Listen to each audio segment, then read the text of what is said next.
네, 안녕하십니까. 이승훈 부동산 연구소 이승훈 소장입니다. 오늘 이승훈 소장의 부동산 콕톡에서는 재산세 관련된 얘기를 해보려고 합니다. 그래서 이승훈의 콕 집어주는 부동산 토크, 부동산 콕톡 많이 구독해 주시고요. 오늘 세 번째 세금 이야기인데 첫 번째 취득세 했었고 두 번째에서는 종부세 관련된 내용을 했었죠. 원래 순서상으로는 재산세를 먼저 하고 나서 종부세를 했어야 되는데 9.13 대책 나와서 종부세에 대한 문의가 워낙 많아서 종부세에 대해서 먼저 해드렸고요. 오늘 재산세에 대해서 알려드립니다. 이제 우리가 주택을 처음에 취득할 때 당연히 취득세를 납부를 하는 거고요. 취득해서 등기를 이제 내게 되면 나에게 소유권이 넘어오는 거죠. 그 소유권이 넘어오고 나서 이제 나중에 팔 때 양도세가 내는 거고, 그 사이에 내가 보유하고 있는 기간 동안에 납부하는 세금이 두 가지가 있습니다. 보유세라고 하는데 두 가지가 뭐냐면 하나는 재산세고요. 두 번째는 종합부동산세, 종부세입니다. 근데 종부세는요, 그 부동산 소유자 중에 2% 정도밖에 내지 않아요. 그러니까 굉장히 자산이 많은 분들만 내는 세금이 종부세고요. 이 재산세라는 것은 내가 조그만 주택을 갖고 있다가 하더라도 다 내는 세금이라고 보시면 됩니다. 그래서 누구나 알고 계셔야 되는 세금이에요. 이게 신고납부 아니고 그냥 고지서 받으면 납부하기 때문에 그냥 뭐 내는 건가 보다 생각하시지 모르겠지만 알아두시면 괜찮죠. 재산세 부분에 대해서 오늘은 주택에 관련된 것들을 위주로 해보도록 하겠습니다. 재산세라는 건 일정한 재산에 대해서 부과되는 조세로서 이제 부동산뿐만 아니라 우리 뭐 자동차세도 내는 것들 이것도 다 재산세에 속한다고 보시면 되겠죠. 그래서 재산세에 대해서 간단하게 알아봅니다. 한 5분, 10분 이내로 한번 마무리 짓도록 하겠습니다. 자, 이제 우리 그 시가표준액이라는 표현이 좀 이제 낯설지가 않을 수 있습니다. 우리 9.13 대책에서 뭐 시가표준액, 공시지가, 주택 공시가격 뭐 이런 것들이 기준시가 뭐 이거 다 같은 표현이거든요. 그래서 이게 뭐냐 하면은 주택 기준에 있을 때는 주택 공시가격이죠. 토지 같은 경우는 공시지가가 되겠죠. 땅. 그죠? 그렇게 해서 이제 세금을 부과하기 위해서 만들어 놓은 조사에서 공시하는 금액이라고 보시면 됩니다. 그래서 이게 주택 공시가격 같은 경우가 이제 시가표준액이 되는 건데 여기서 60%를 곱해주는 거죠. 그러면 공정시장가액비율 60% 곱해주게 되면은 과세표준이 나오는 겁니다. 과세표준이 얼마로 나오느냐에 따라서 거기에 맞는 세율을 계산해주면서 나오는 금액이 그게 바로 이제 세금이에요. 간단하죠. 자, 그래서 보시게 되면요, 토지와 건축물 같은 경우에는 시가표준액의 70%가 되고요. 그 다음에 주택인 경우에는 시가표준액의 60% 정도가 됩니다. 그러면은 주택이 60%니까 훨씬 더 부담이 덜한 거죠. 그죠? 시가표준액이 예를 들어서 10억 나왔는데 토지 같은 게 10억 나왔으면 과세표준이 7억이 되는 거고 얘 똑같이 10억이지만 6억이 되는 거잖아요. 그러니까 이거 공정시장가액비율은 낮으면 낮을수록 납세자 입장에서는 굉장히 좋은 거죠. 그죠? 그래서 시가표준액이 이제 낮으면은 좋은 건데 종부세 같은 경우는 지금 80%를 하잖아요. 종부세가 낮다고 맨날 그러니까 80%를 85%, 90% 매년 5%씩 올라서 2022년도에는 100%를 만든다. 이런 얘기가 있죠. 그게 바로 이 공정시장 가액비율인데요. 지금 종합부동산세는 80%를 하고 있는 거고 지금 재산세 같은 건 60%만 적용해 줍니다. 주택 같은 경우에는요. 그래서 우리가 계산을 한번 해볼까요? 계산 한번 해보면 예를 들어 지금 뭐 주택 같은 경우가 예를 들어 10억 정도다. 이게 시가예요, 시가. 시가가 10억이면은 뭐 3억 초과니까 되게 비싸네 이렇게 계산하는 것이 아니라 그렇다고 바로 또 6억으로 하는 것이 아니죠. 이건 시가고 시가에서 우리가 실제로 공시가격, 그러니까 그 주택 공시가격은 시가의 한 60에서 70%밖에 반영을 못 하고 있어요. 그래서 10억짜리지만 실제로는 6억 정도밖에 되지 않는 겁니다. 우리 집에 그 주택 저걸 찾아보면, 주택 공시 가격을 찾아보면, 그럼 6억에다가 60% 해주니까 얼마가 되죠? 3억 6천만 원이 되는 거죠. 그래서 우리 집에 그 실제 매매는 10억 정도 하는 거래가 되지만 시장에서 이거는 그 과세 표준상의 금액은 3억 6천이 되는 거죠. 그래서 3억 6천이면 3억은 초과되는 거니까 0.4%니까 4, 32, 120만 원에 4, 6에 24에서 한 144만 원 정도가 나오죠. 근데 144만 원이 아니라 공제액을 또 빼줍니다. 63만 원. 그럼 빼주게 되면은 3만 원에 60, 81만 원인가요? 하여튼 뭐 계산법만 아시면 되니까 10억짜리지만 재산세가 이 정도 나온다라고 생각하시면 돼요. 그죠? 이제 실제로는 요거 뭐 여기에다가 이제 지방교육세 좀 붙고 뭐 도시지역분 재산세 같은 거 좀 붙게 되면 더 플러스가 되고 하긴 합니다만 어쨌든 재산세만 구성하는 구하는 방법은 이렇게 단순합니다. 그래서 일단 보시게 되면 자, 알아두셔야 될 거는 역시 이것도 양도세나 취득세처럼 시세로 하는 것이 아니고요. 주택 공시가격으로 기준한다. 그 다음에 주택 같은 경우는 주택 공시가격에서 60%라는 금액을 곱해서 낮춰준다. 그리고 나서 과세표준이 구해지면은 그걸 갖고 세율 갖고 계산하면 된다라는 겁니다. 그래서 만약에 계산했더니 과세표준이 5천만 원밖에 나오질 않았다. 그죠? 그러면은 2억, 1억, 9천만 원, 8천만 원 정도죠. 네, 8천만 원. 시세는 한 2억 정도 되는 빌라를 샀는데요.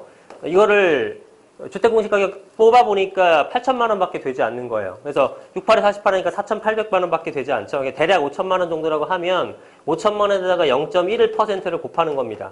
그러면 5천만 원에 500만 원, 5만 원이 1%니까 얘는 5천 원 나오는 거예요. 재산세가. 맞죠? 5천에 500만 원, 죄송합니다. 500만 원, 50만 원, 5만 원이 되겠네요. 5만 원. 5만 원이 나오게 되는 겁니다.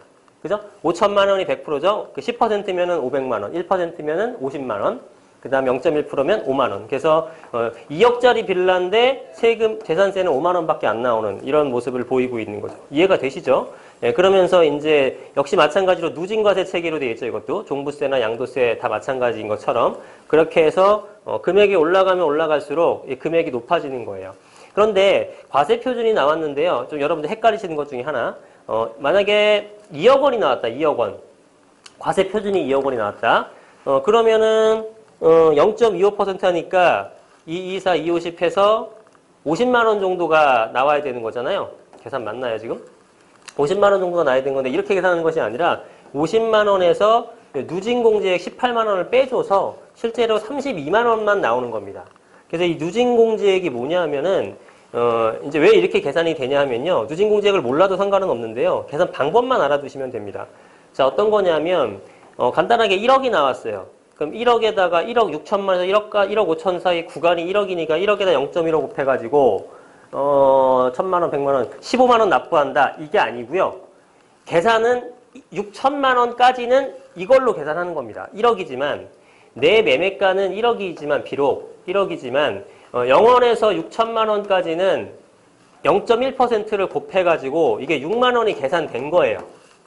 그러면 1억 원짜리인데 6천만 원까지 계산했으면 여기서부터는 6천만 원서부터 1억 원까지를 계산하면 됩니다. 그죠? 6천만 원 초과하는 거서부터. 그래서 6천만 원 초과서 또 1억이면 얼마를 계산하는 거예요? 4천만 원을 계산하는 거죠. 이 구간이. 4천만 원에다가 0.15를 곱하게 되면 4, 1은 4, 4, 5, 20해서 역시 6만 원 해가지고 이게 15만 원 나오는 게 아니라 12만 원을 납부를 하는 거예요. 그죠? 계산 방식은 똑같죠. 이렇게 해서 6만 원, 6만 원 구해서 이게 12만 원이 계산이 되나 아니면은 이게 1억 원짜리니까 1억 원짜리 구간인 1억 원짜리 구간인 1억 원짜리에다가 0.15를 곱해가지고 15만 원 나왔는데 여기서 3만 원 빼줘갖고 12만 원 구하나 똑같죠. 그래서 계산의 편의를 위해서 만든 것 뿐입니다. 그래서 세율은 이렇게 구성이 되더라. 그래서 6천만 원 이하는 0.1% 정도, 그 다음에 6천 초과해서 1억 5천까지는 0.15%, 1억 5천에서 3억 원까지는 0.25%, 3억을 초과하는 것들에서는 0.4%를 부과하게 됩니다. 간단하죠? 이해 안 되시지 않을 걸로 생각이 듭니다. 자, 그래서 이번엔 납부 기일을 한번 살펴볼게요. 납부 기일. 자, 어떤 게 납부가 되냐면요. 주택 같은 경우에는 아까 계산했던 재산세 있죠. 재산세에다 지방교육세에다가 도시지역분 같은 거 합치게 되면 이제 얼마가 계산됐어요. 거기에다가 2분의 1을 7월달 중순부터 말 사이에 한번 납부를 하고요. 100만 원 나왔다 그러면 50만 원 이렇게 납부를 하는 거고요. 나머지 50만 원은 9월에 또 나눠서 납부를 합니다. 부담이 안 되도록. 그죠? 네. 토지 같은 경우는 9월달, 건축물 성반 항공기는 7월 중순부터 말, 이 정도에 납부를 한다. 납부기일은 오늘 주택이니까 주택 기준 했을 때는 7월과 9월에 두 번에 나눠서 납부한다는 것만 알아두시면 되겠습니다. 그러면 재산세는 누가 낼까? 당연히 소유주가 내죠. 소유주가 내지만 매번 소유주가 바뀔 수 있잖아요. 그죠? 소유주가 바뀌었을 때는 과연 누가 낼 것인가죠? 양도세는 판 사람이 내는 거고요. 취득세는 산 사람이 내는 거죠. 그럼 재산세는 판 놈이 내는 거야, 산 놈이 내는 거야 모르잖아요. 그거에 대한 기준일이 있습니다. 기준일. 그 기준일이 뭐냐면 매년 6월 1일 날. 매년 6월 1일. 6월 1일 날 네가 소유주야 내가 소유주야의 기준에 따라서 납부를 하는 겁니다. 사실상 6월 1일 날 재산을 소유하고 있는 자이다. 이 사람이 납부를 하는 거예요. 자, 그럼 잘 보세요. 아파트를 내가 매도를 합니다. 매도라는 것은 팔았다는 뜻이죠. 팔았을 때 5월 30일 날하고 6월 2일 날 중에 언제 팔아야 될까요? 재산세를 안 내려면. 네, 언제 팔아야 되죠? 5월 30일 날 팔아야죠. 5월 30일 날 팔아야 6월 1일 날 내게 아니죠. 그죠? 5월 30일까지 넘겨야지만 내게 아닌 거죠. 6월 1일 달 산 사람 거잖아요. 그러니까 매도자, 파는 사람 입장에서는 5월 달 전에 잔금을 정리하는 게 그 해에 재산세가 안 나오는 거예요. 반면에 매수자 입장에서는 6월 1일을 넘긴 다음에 사셔야죠. 그죠? 5월 달에 사게 되면 6월 1일 딱 봤을 때 누구 거야? 내 거죠. 그럼 그 해 세금은 내가 내는 거죠. 7월 달, 9월 달 납부 세금이 나한테 오겠죠. 그래서 가끔 이렇게 물어보시는 분들이 있어요. 내가 6월 달에 구입을 했어요. 6월 달에. 6월 예를 들어서 5월 10일 날 계약을 한 다음에 6월 30일 날 잔금을 치렀습니다. 6월 30일 날. 그죠? 6월 30일 날 잔금 치렀으니까 매도자 입장에서 판 사람 입장에서는 6월 달에 다 팔았잖아요. 근데 7월 달 재산세는 누구한테 나온다? 이 판 사람한테 나오는 거예요. 그래서 황당하다. 나 6월 달에 저번에 다 거래됐는데 왜 나한테 재산세가 나오냐라고 하는데 그렇게 문의하시는 게 잘못된 거죠. 그게 실수죠. 왜냐하면 6월 1일 날은 어쨌든 소유권이 넘어갔어요? 안 넘어갔어요? 안 넘어갔죠. 그러니까 이 매도자, 여전히 6월 1일 날 소유자는 판 사람 거죠. 그래서 납부 그 고지서가 나오기 전에 판 게 중요한 게 아니라 이 6월 1일 날 기준으로 해가지고 누가 소유를 갖고 있는, 누구의 소유권이냐, 이 부분이 이제 포인트가 되는 겁니다. 그래서 내가 파는 사람 입장이라 그러면 당연히 5월 달까지 팔아서 없애야 되고요. 내가 사는 사람 입장이라면 적어도 6월 1일 넘겨서 6월 한 10일쯤 잔금을 치른다든가 이런 식으로 하면 그 해 재산세를 피할 수가 있는 겁니다. 그죠? 아주 간단한 팁이지만 모르시는 분 많기 때문에 활용하면 좋아요. 이때쯤 사시는 분들은. 자, 무슨 얘기인지 이해 가시죠? 자, 그렇게 보시면 되고요. 자, 그 다음에 재산세에 부과되는 세금이 있습니다. 어떤 것들이 있냐면 재산세에 부과된 세금이란 도시지역분 재산세 과세표준의 0.14%. 그냥 이건 산식이에요. 그래서 아까 과세표준이 예를 들어서 3억이 나왔다. 그럼 0.14 곱해서 42만 원 정도가 나오는 겁니다. 이거 좀 네이버 자료를 제가 캡처한 거예요. 그럼 지방교육세는 뭐냐면 아까 재산세 우리가 계산했죠. 그 재산세에 계산된 금액, 재산세액의 20%예요. 자, 요거는 과세표준. 3억이 나왔어요. 예를 들어. 그죠? 시가가 예를 들어 10억인데, 그 공시지가는 한 5억 5천 잡혔고, 이것저것 빼고 하니까 3억을 잡혔습니다. 그럼 거기에다가 0.14% 계산한 것과, 그리고 재산세 계산했더니 57만 원이 나왔다. 그러면 그 나온 거에 20%인 요 계산해갖고 합산을 합니다. 그 다음 아까 나왔었던 재산세도 합산하겠죠. 재산세, 지방교육세, 도시지역분 재산세, 요걸 다 합쳐가지고 납부를 해야 되고요. 그 다 합친 금액의 절반을 7월달, 절반을 9월달에 납부한다. 이렇게 생각하시면 됩니다. 간단하죠? 예. 재산세 고지서 보시면은 한번 유심히 보세요. 예. 그러면 무슨 얘기인지 이해가 가실 겁니다. 자, 그래서 오늘 재산세에 대한 내용을 말씀을 드렸고요.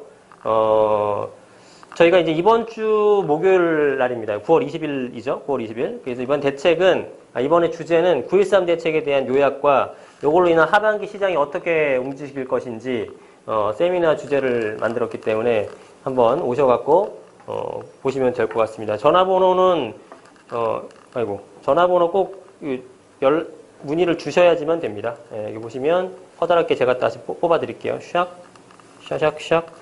해서 자, 02-542-0086번, 542-0086번으로 전화 문의 주시면 세미나에 대해서 상세하게 안내 드릴 거니까요. 필요하신 분들 와서 들으시면 될 것 같습니다. 자, 이해되시죠? 그렇게 해서 마무리 짓도록 하겠습니다. 수고하셨고요. 다음번에는 이제 양도소득세가 사실은 제일 중요한 부분이기도 합니다. 그죠? 양도세에 대해서 알려드릴 건데, 양도세는 이렇게 10분 이렇게 이내로 간단하게 끝나지가 않습니다. 그래서 꽤 오래 해야 되는 거니까, 나눠서 하든지 아니면 한 번에 올려드리는지 한번 고민해봐가지고, 자료 정리해갖고 다음에 올려드릴 테니까, 한번 계속 저희 이승훈 소장의 부동산 콕톡 많이 구독해 주시고 시청해 주시면 여러분들의 재산 증식과 여러분들의 재산 지킴이로서 열심히 활동하도록 하겠습니다. 자, 그러면 오늘은 재산세에 대해서 한번 알아봤고요. 다음에 더 좋은 영상으로 찾아뵙도록 하겠습니다. 자, 고맙습니다.